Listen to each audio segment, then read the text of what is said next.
서학개미의 꿈은 미국 시장에서의 수익이겠죠. 미국 증시 흐름부터 이슈까지 한 큐에 해결해보는 시간입니다. 먼저 이제 막 개장한 뉴욕 증시 상황부터 살펴보겠습니다. 다우존스 지수 오늘은 0.17% 하락하면서 43,201선 지나가고 있고요. 이어서 나스닥 지수도 확인해 보겠습니다. 나스닥은 0.02% 강보합권 보이면서 18,492선 지나갑니다. 끝으로 S&P 500 지수도 확인해 보도록 하겠습니다. 현재 약보합권에서 움직이면서 5,860선 나타냅니다. 그렇다면 미국 현지에서는 지금 어떤 이슈가 핫하게 떠오르고 있을까요? 미국 증시 전문 유튜버 유사남님과 함께 이야기 나눠보도록 하겠습니다.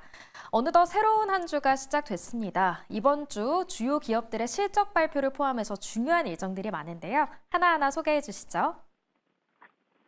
네, 일단 이번 주는 주요 일정들이 예정이 되어 있습니다. 자, 일단 첫 번째로 이미 중국 쪽에서 중요한 발표가 나왔고요. 좀 이따가 한번 더 디테일하게 알아보도록 하고, 월요일 날 기준으로 오늘 같은 경우는 미국의 선행지수와 카시카리 총재의 연설, 메리데일리의 연설이 예정되어 있습니다. 화요일 날은 하커 총재의 연설과 원유 재고가 발표될 예정이고요. 수요일 날 같은 경우는 기존 주택 판매 지수, 20년물에 대한 채권 입찰, 베이지북이 발표가 될 텐데, 특히 이번 베이지북 같은 경우는 결국 각자의 지역별 고용률과 현재 인플레이션 지표들을 예상할 수 있는 지표로 쓰일 수 있는 베이지북이다 보니까 이번만큼은 한번 지켜보실 필요가 있지 않나라고 생각이 좀 들고요. 그리고 목요일 날은 건축 승인 건수와 실업수당 청구 건수, 제조업 구매 관련 지수, 서비스 구매 관련 지수가 발표가 되고요. 금요일 날은 내구 지수와 미시간대 지표, 그리고 베이커 휴즈 굴착 장비수, 그리고 CFTC 지표가 발표가 되게 되는데, 이것 말고도 추가적으로 이번 주는 주요 은행들이 발표가 되는 기업들이 있습니다. 바로 테슬라와 아마존인데요.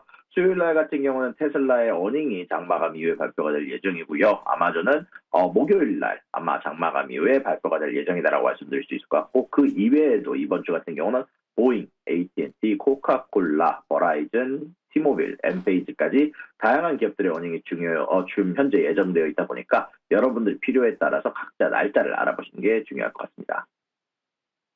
네, 특히 이번 주는 뉴욕 증시의 실적 빅위크인 만큼 더욱더 주의해서 지켜봐야겠습니다.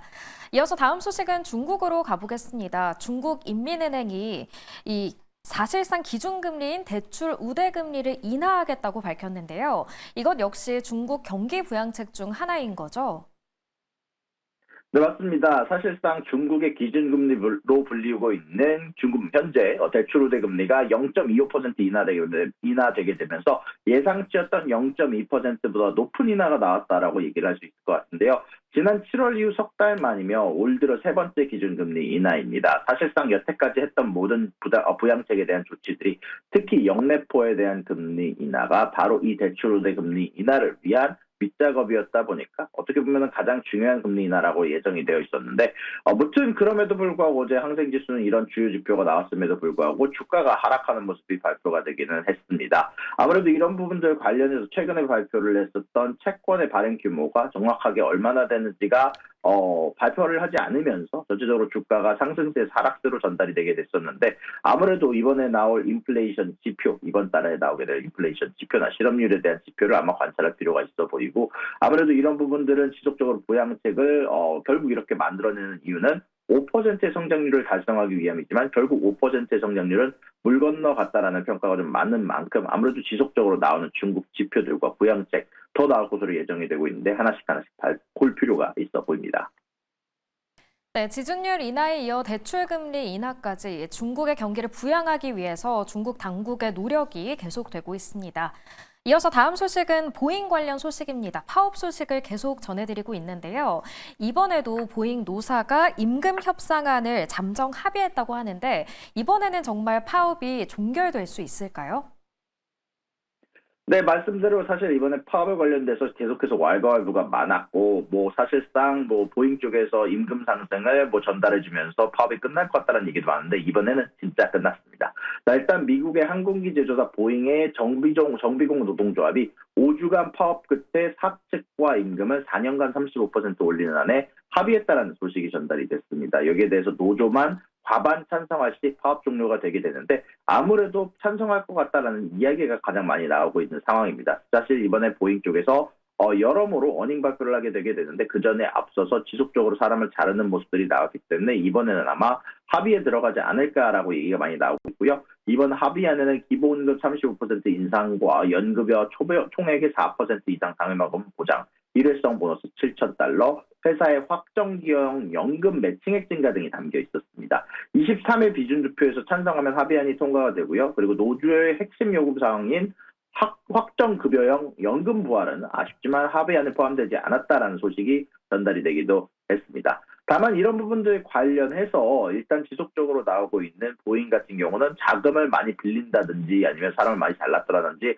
악재가 넘쳐나는 상황에서 이렇게 파업이 끝나간다라는 소식과 결국 보잉이 다시 또 여러 가지 비행기의 제작에 착수할 수 있다라는 소식, 그리고 날짜가 더 이상 지연되지 않을 수도 있다는 얘기 자체가 보잉 주가에는 상승 압박을 넣으면서 지금 현재 주가가 4%가량 상승하고 있다는 소식이 전달이 됐고요. 아무래도 저번에 나왔던 25% 이상은 인상은 노조원 95%가 거부를 했지만 지속적으로 파업이 길어지자 지속적으로 이렇게 임금 상승을 늘리게 되게 되면서 특히 이번에 줄리수 노동부 장관이 직접 시애틀을 찾아 중재를 시도했다는 점 때문에 일주일 만에 합의를 이뤘고 이번에는 아마 합의가 될 가능성이 높다라는 게 점쳐지고 있습니다.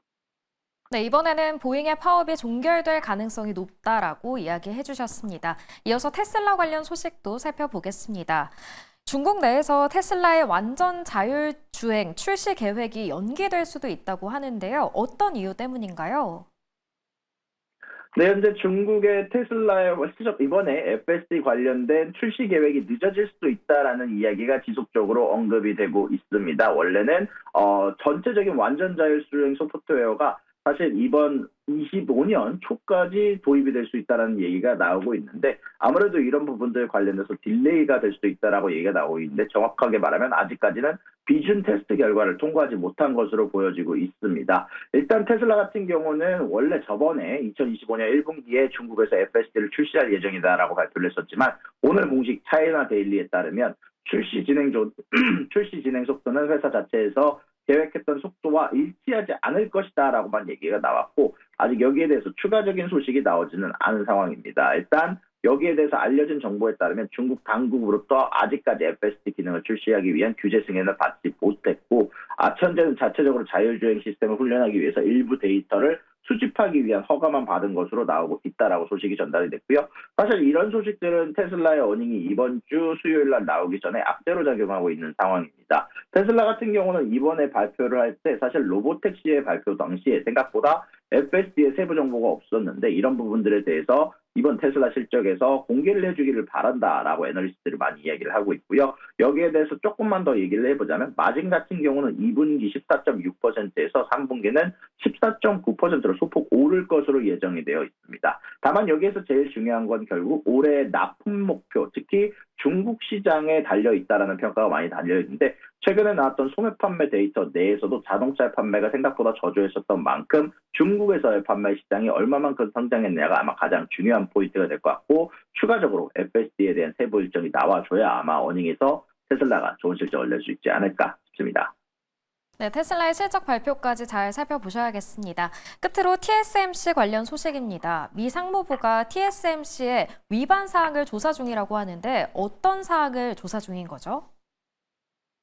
네, 현재 미국 정부가 TSMC가 수출 규정을 위반해 블랙리스트 기업인 중국 화웨이를 위해서 AI 반도체를 만들어준지 조사 중인 것으로 전해졌습니다. 현지 시간 17일 IT 전문 매체가 소식통을 이용해서 미 상무부 최근 몇 주간 TSMC 측에 화웨이용 스마트폰의 AI 칩 제조에 관여했는지 문의했으며 화웨이가 우회적으로 칩을 구매했을 가능성을 염두에 두고 조사 중이다라는 소식이 전달이 됐고 아직까지는 조사 초기 단계이다 보니까 아직 명확하지 않은 상황이다라고 전달이 되기도 했습니다.